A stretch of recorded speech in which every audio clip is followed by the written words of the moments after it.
Hola. Hoy vamos a explorar algo que hacemos todos los días, pero que sigue siendo un mundo por descubrir. Los diferentes estados de nuestro cerebro. Exacto. Desde estar súper alertas, tranquilos, hasta dormir profundamente. Claro, y ni hablar de las emociones fuertes, ¿no? La euforia, el miedo. Todo parece depender de un juego complejo entre fuerzas que nos activan y otras que nos frenan un poco. Un equilibrio muy delicado, ¿sí? Y para guiarnos en esto, vamos a basarnos en algunas ideas clave de un texto de fisiología muy importante, el capítulo 60 de Guyton y Hall. Una buena referencia, sin duda. La idea es tratar de entender mejor qué es el sueño, ¿no?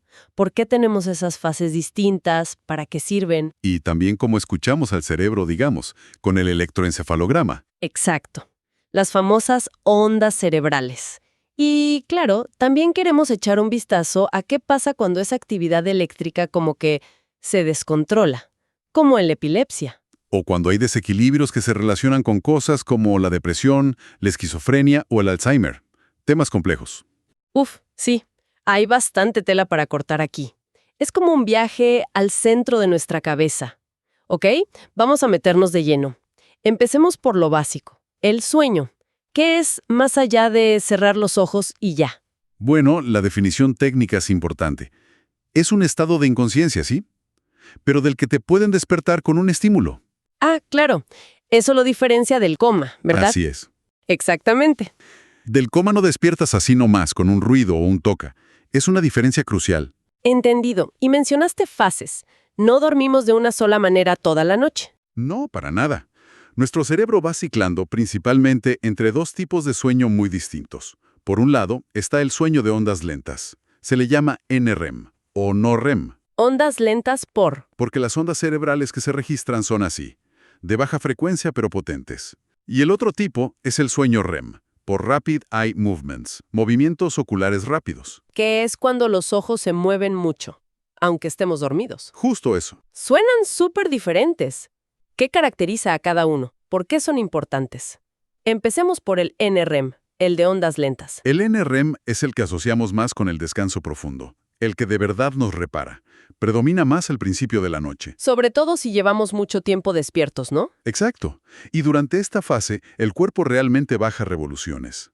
La presión arterial, la respiración, el metabolismo, todo disminuye un 10, 20, hasta un 30%. O sea, un verdadero descanso fisiológico. Sí, por eso se considera tan restaurador para el cuerpo y se piensa también para el cerebro.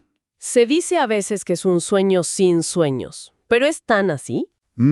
Es una simplificación.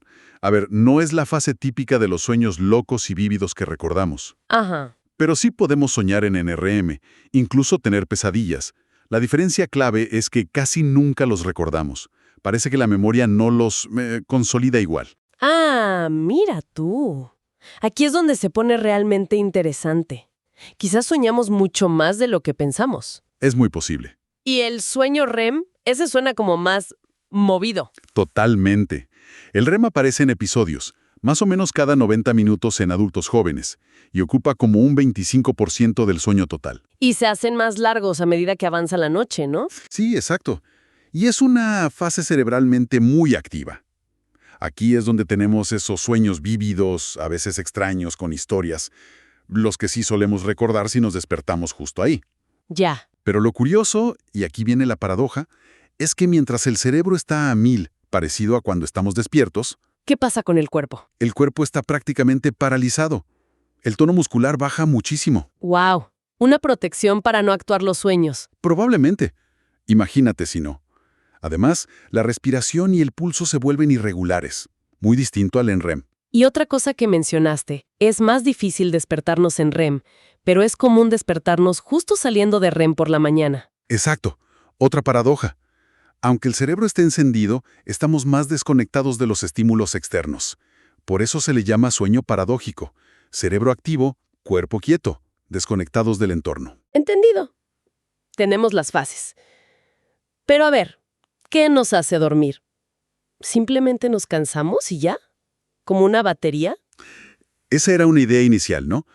Que el sistema que nos mantiene despiertos, el sistema activador reticular, se fatigaba. Sí. Pero la visión actual es más bien la contraria, que el sueño no es solo apagarse, sino un proceso inhibidor activo.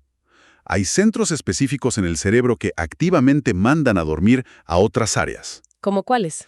Por ejemplo, unos muy estudiados son los núcleos del RAFE, en el tronco encefálico. Producen serotonina. Ah, la serotonina. Exacto. Si estimulas esas neuronas, inducen sueño. Si bloqueas la serotonina, los animales tienen muchísimos problemas para dormir.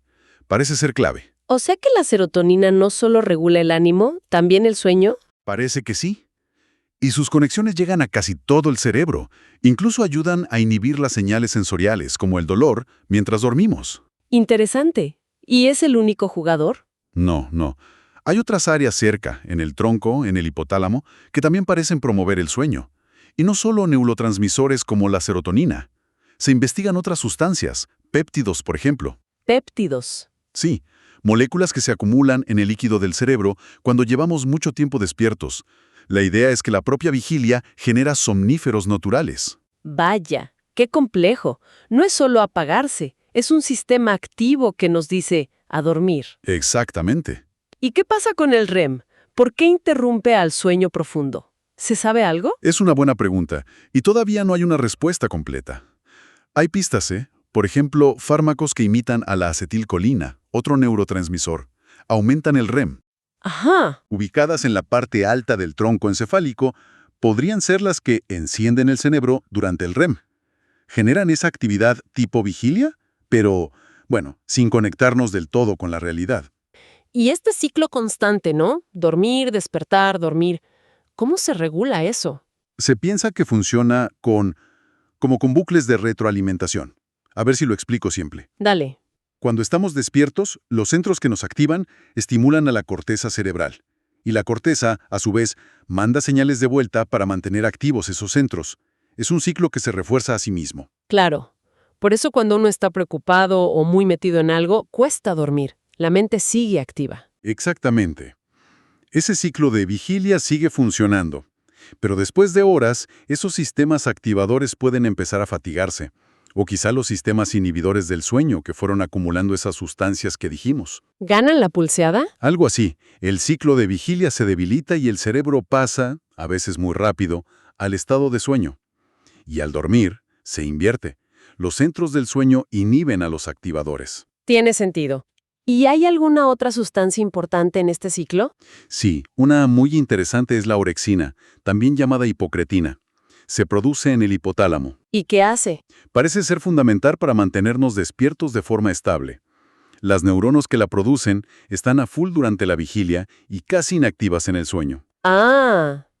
¿Y si falla? Ahí está la clave de la narcolepsia. Claro. Esa condición donde la gente tiene ataques de sueño que no puede controlar. Y a veces esa pérdida súbita del tono muscular, la cataplepsia, es por una falla en el sistema de la orexina. Demuestra lo importante que es para mantenernos despiertos. Queda clarísimo que dormir no es perder el tiempo. Es un proceso súper activo y complejo. Pero, ¿cuál es la función principal? ¿Por qué es tan vital? Es la pregunta del millón, ¿no?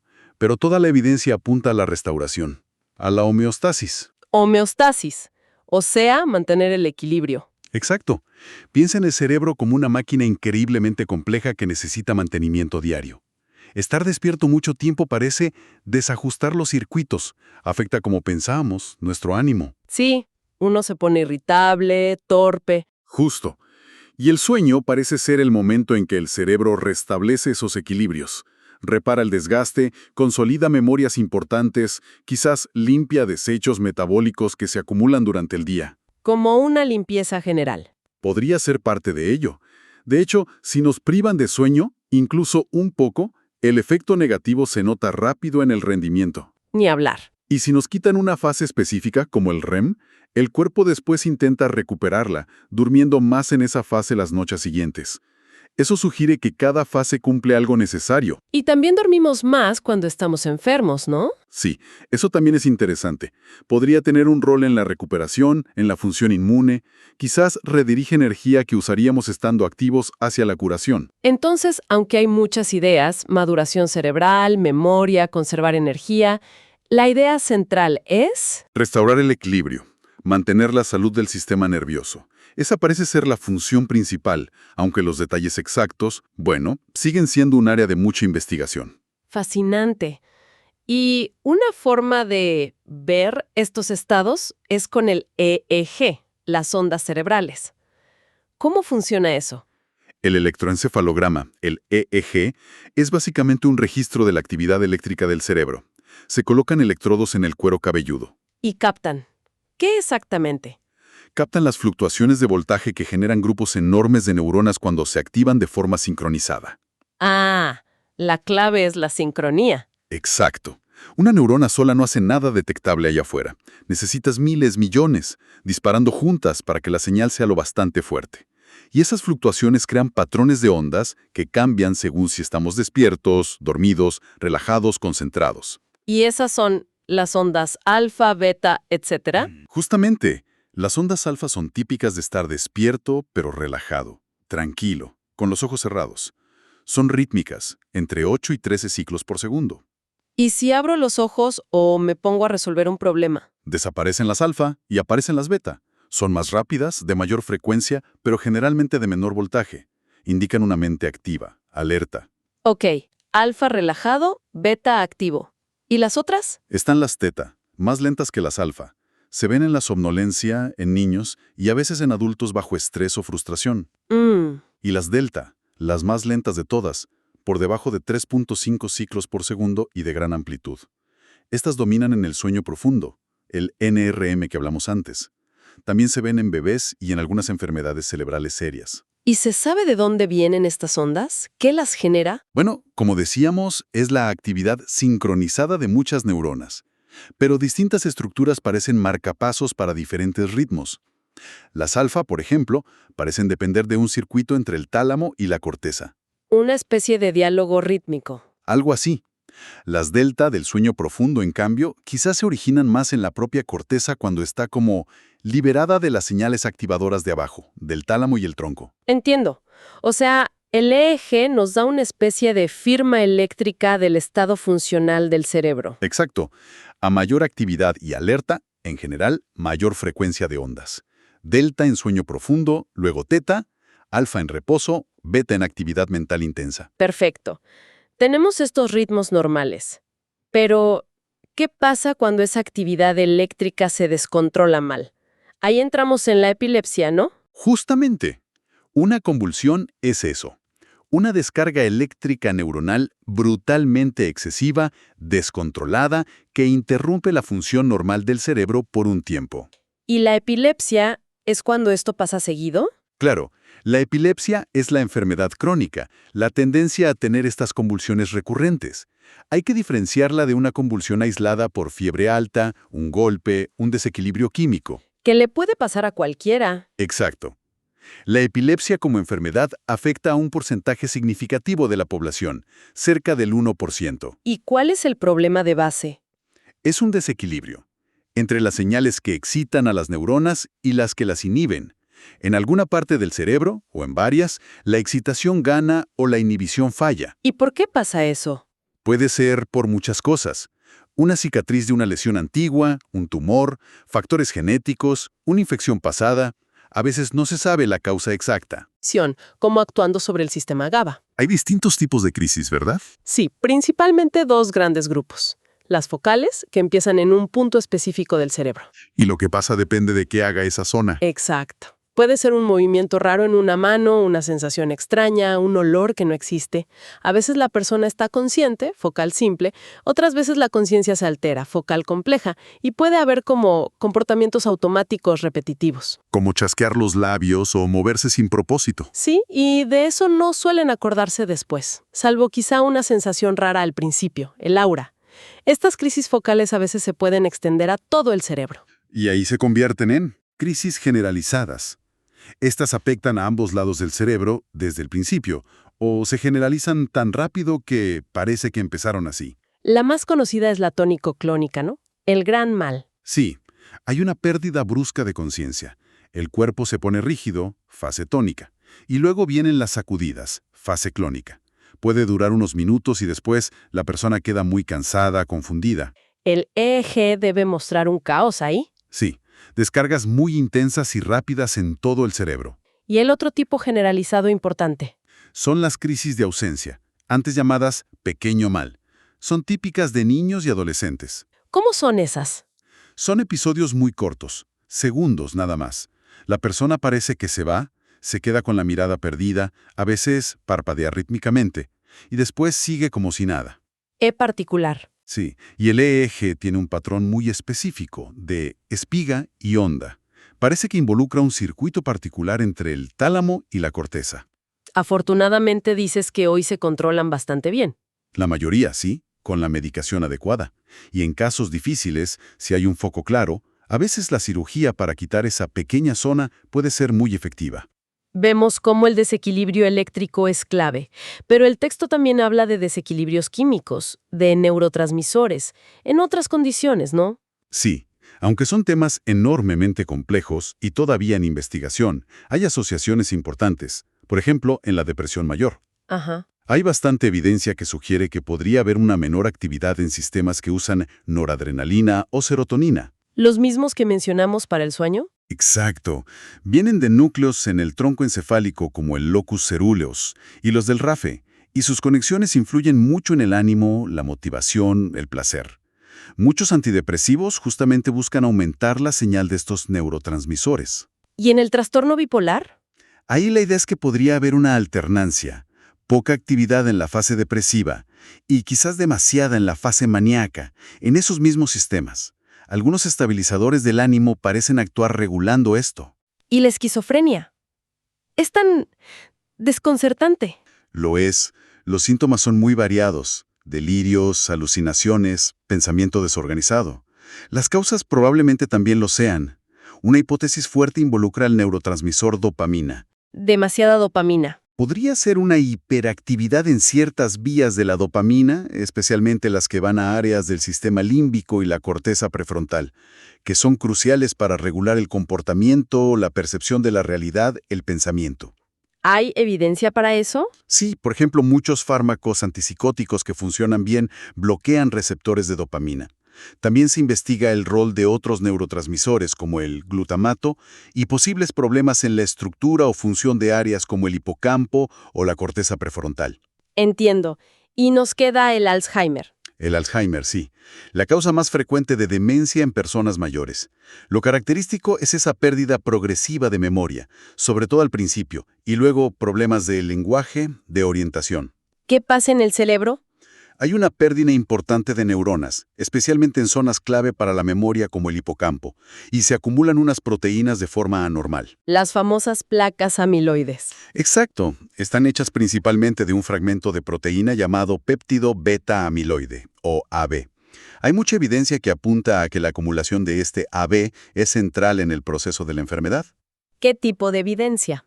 Bueno, mutaciones genéticas que causan Alzheimer temprano aumentan la producción de AB. Las personas con síndrome de Down, que tienen una copia extra del gen que produce la proteína precursora de AB, desarrollan Alzheimer a edad más temprana. Ciertas variantes genéticas comunes como la APOE4 aumentan mucho el riesgo y la acumulación de amiloide. Es bastante convincente. Sí, aunque la relación exacta entre el amiloide y la muerte neuronal todavía se debate. Y además, cada vez está más claro que los problemas vasculares cerebrales, Infartos pequeños, daño por presión alta. exacto, también juegan un papel muy importante. Contribuyen al deterioro cognitivo en el Alzheimer y son causa de otro tipo de demencia, la demencia vascular. A menudo coexisten. Uf, es realmente un panorama complejo, pero fascinante ver cómo se entrelazan todos estos niveles, el eléctrico, el químico, el estructural. Sin duda. Hemos viajado desde el sueño NRM reparador y el misterioso REM, pasando por las ondas del EEG que nos muestran qué hace el cerebro, hasta el cortocircuito de la epilepsia y esos desequilibrios químicos y estructurales que vemos en la depresión, la esquizofrenia y el Alzheimer, con el amiloide como protagonista en este último. Ha sido un buen recorrido, sí. Y lo que siempre impresiona es que, a pesar de todo lo que sabemos, gracias a textos como el de Guyton y a décadas de investigación, las preguntas que quedan abiertas son enormes. Totalmente. Las funciones precisas del sueño, los mecanismos exactos de estas enfermedades. El cerebro sigue guardando muchísimos secretos. Es la frontera más compleja que exploramos. Cierto.